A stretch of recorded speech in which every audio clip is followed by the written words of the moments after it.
Il a encore du mal à y croire et pourtant.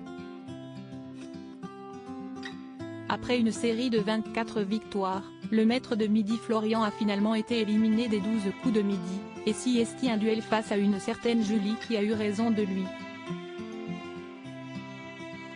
Mais selon lui, sa défaite résulte avant tout d'un pacte établi entre les candidates du jour. Interrogé par nos confrères de Télé Loisirs, le frère de Nicolas, lui aussi ancien maître de midi, a donné quelques explications que les téléspectateurs ne pouvaient pas savoir. Ce mardi 7 mars 2023, elles n'étaient plus que deux candidates face à Florian, maître de midi. Et la solidarité féminine a fini par avoir gain de cause. Dans les coulisses, Lana et Julie auraient établi un pacte soigneusement réfléchi et parfaitement ficelé, juste avant d'entrer sur le plateau. L'émission qu'on tournait était celle du 8 mars et donc de la journée de lutte pour les droits de la femme. Les filles se sont dit que ce serait bien que l'une d'elles puisse représenter les femmes en tant que maître de midi pour cette journée importante, a commencé par expliquer Florian. Ainsi, les deux femmes avaient prévu de ne pas se tirer dans les pattes et d'éliminer les garçons à la moindre occasion.